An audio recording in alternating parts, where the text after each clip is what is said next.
at the size of that bass! Live coverage of the Site 1 Bassmaster Elite at Harris Chain is sponsored by Power Pole.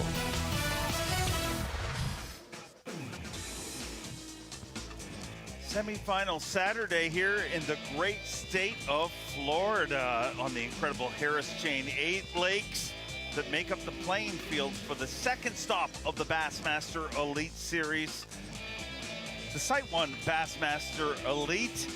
And Davey Height, the sunshine of Florida, has gone on vacation like many people do here in Florida. Joined by Bassmaster Classic champion, 2-time Angler of the Year, Bass Fishing Hall of Famer, Davey Height. And got to whittle this field down to 10 anglers. And it seems like in this tournament, everything that we have predicted has not played out.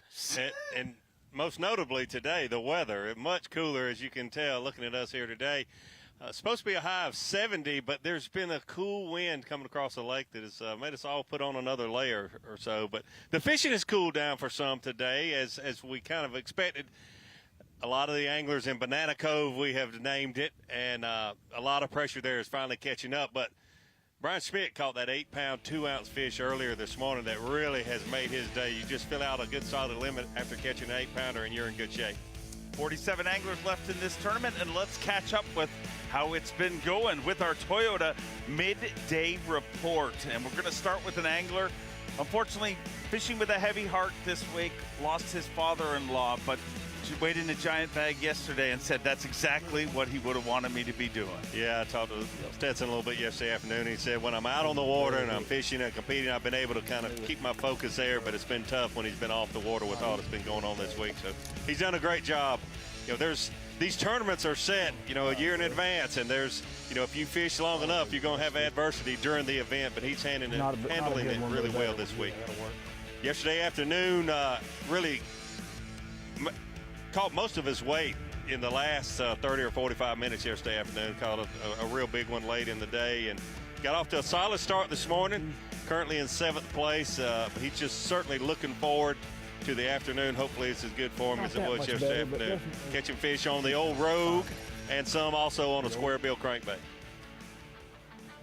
Let's run over and check out how Brian Schmidt's been doing here today. I mean, I think we know he has had a phenomenal day, and major reason is that big bite, the reason that everybody comes to Florida. Yeah, absolutely, and he's had good days the previous 2 days. Obviously, day one started at this place where he's caught most all of his fish. Started there and did not get a bite. He had one bite there in practice. It was an 8-pounder. Left it and started there the first day. Could not catch him. The group of fish had moved about 100 yards. He found where they were, caught a good solid limit, 20-plus pounds the first day in 5 casts. Yesterday, he caught a limit quick, but not in 5 casts, but a lot slower today. But thankfully for him, that 8-pound, 2-ounce bass will keep him in contention to win this event. Let's jump over and check out Ray Hanselman. Left the dock in 2nd place this morning. He's been close to an Elite Series victory before, but it has eluded him up to this point. It has, but you know, I thought when we were Lake Travis a couple years ago that maybe we'd see Ray Hanselman win, because he's certainly due. He's a great fisherman. Everyone in Texas knows that, and people need to see Ray Hanselman a little more, because if you watch him fish, he's a great fisherman, and he loves doing exactly this, fishing hydrilla offshore. It's a great fisherman at it. He's been using primarily a hybrid hunter, crankbait, mixing it up a little bit with a Shadowlicious you see here, catching that good fish earlier today. Ray Hanselman, a great Texas angler, and said early in the week, he said, I fish a lot of hydrilla at home. I found hydrilla here, and I felt at home. And, man, he has really performed great in this second stop of the season. But the guy who left the dock this morning with the lead, Buddy Gross. Buddy Gross, we saw what Buddy Gross can do when he gets dialed in at Lake Eufaula. Came back on that final day with that monster stringer, and just a great fisherman. Everyone along the Tennessee River knows that, and a lot of people nationally, but we've all come to like him. He and his wife travel together, and they're just such nice people to be around. But Buddy Gross is a great fisherman, doing what he loves to do, fishing shell bars just a little offshore. Technically it is offshore, but a lot closer to the vegetation around the shoreline than most of the other anglers. So he's fishing around a lot of those anglers in what we call in Party Cove, Banana Cove, but he's been able to spread out and extend it a little bit, fishing a lot closer to shore. distinct spots of shell beds and a little bit of mixed hydrilla. Thank you, Lord. Buddy Gross this morning left with the lead, and we're going to see him right in contention up till tomorrow afternoon. Speaking of a lead, your leader and Bassmaster Angler of the Year, David Mullins. So David Mullins is having a great start to the year, obviously leading Angler of the Year, a good week last week at the St. Johns River. And I keep saying this, but it quietly has moved into the lead of this event. And we just haven't given him enough credit. He's just been quiet at takeoff like he usually is with you, but he's also quietly made it up to the top of the leaderboard. Top of the leaderboard for David Mullins, and a cool backstory. He's on top of that leaderboard, but representing the late, great Aaron Martins by wearing a jersey with his colors. So very cool. And when I talked to him this morning, he said, man, when I put it on, I couldn't help but tear up, and with good reason. But a 2-ounce lead right now over Buddy Gross. Yeah, it's so tight. You look at the top three, only separated by 5 ounces. So we've got us a barn burner going on here. The person that catches that next big fish, an 8-pounder, one of those three, would really separate themselves, but it hasn't happened so far. A leaderboard that tight, I mean, if you just looked at the board, you'd be like, oh, we're up north. I mean, that's where you see leaderboard. Generally, at this point in the Florida event, a few people have broken away, but we could be setting ourselves up for a very exciting championship Sunday. Yeah, I think it's definitely going to happen. And things are a lot different here this week, like you started the segment saying, basically, everything we said didn't turn out to be exactly right. There's so many post-spawn fish here, and that's when you have those tight tournaments, when you're fishing post-spawn events. But we didn't expect this to be a post-spawn event, but a lot of the fish that have been brought to the scales this week are post-spawn. Is the shad spawn that so many anglers are talking about, has that affected this event? Yeah, a little bit, but the problem with the shad spawn, I mean, there's good and bad. Those fish are very active in the morning usually. But they feed all night. The fish feed. You saw the moons this week. They were absolutely incredible. And those fish are feeding all during the night. So they'll shut down after that first hour in the morning.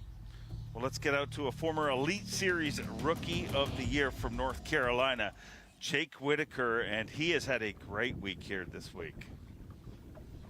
Been in the mix since day number 1.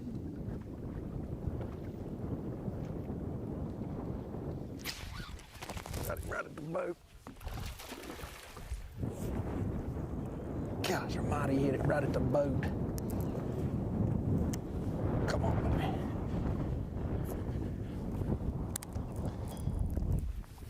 Get it. Oh, ooh, oh. Oh my gosh. Come on, Jake.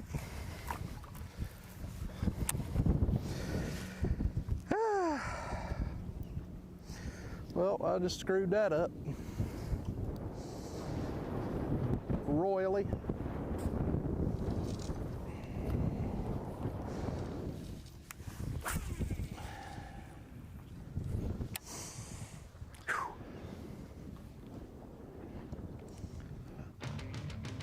I hate to do it, and I'm a big fan of Jake, but this may be the fastest power pull. Is it the catch of that? I mean, That was live, so that is probably the quickest power pole replay of the day. But I'll be honest with you, I wanted to see the replay, so why not let it be the power pole replay of the day? Because Jake's beating himself up there, and I've got to look at this again. I'm not so sure he did anything wrong right there. It was just bad luck. I don't see anything that he did wrong right there. He's just having a much slower day today than he has the previous 2 days, and when things start going wrong, they just seem to keep going wrong. But Jake Whitaker, unfortunately, you are our power pole replay of the day for that loss. yeah, he really didn't do anything wrong. If you look at it, I mean, it looks initially, I thought it hit the side of the boat, but it hits the side of the boat after it comes off the bait. Yeah, I don't see anything that he did wrong here. I mean, you got to make a decision if you're going to lip the fish or flip it. And when he's flipping this fish, I don't see anything that he could have done differently to change that outcome. The fish just came unbuttoned. Oh, split-second decision to pump that fish. And, you know, I know people are yelling at their TV saying, well, why didn't you reach down and grab it? But there's as many times reaching down and grab it. Absolutely. It gives, you know, that second to get a little slack on the line. But let's see what's going through his mind right now. Yeah, that that was big. We needed that one bad, but that's part of the game. We've still got plenty of time. The sun's starting to peek out a little bit. I think if we can get some sun over top of this grass, I think we're going to start catching some fish. But definitely slower today. But with that being said, there's still fish to be caught.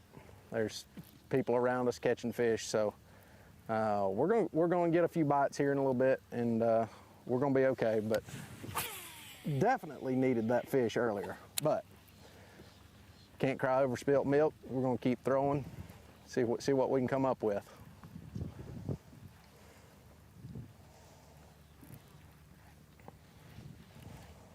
That's about all you can do. That's about all you can do. It just seems to happen on the day that you're having the slower day. Day one, he caught, gosh, it seemed like 20 or 25 fish. You can't lose a fish when you're getting that many bites, it seems like. But much slower day for today. He actually led unofficially on Bass Track day one and day two. So he's certainly having a great tournament, and just not a good time to lose one when you need it the most. There again, I've seen it 4 or 5 times. I don't think he did anything wrong.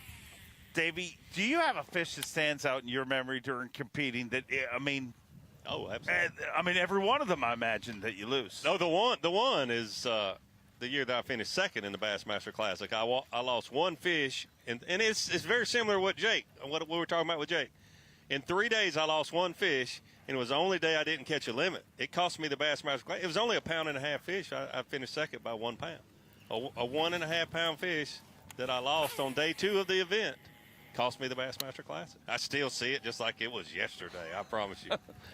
For the rest of your life, you look at every 1.5 pounds for a lot different. A lot of fishing left here on the beautiful Harris chain. And we're going to take a little bit of a break, but the action will continue right here from the Site 1 Bassmaster Elite at the Harris chain. Stop 2 of 2022 on the Bassmaster Elite Series.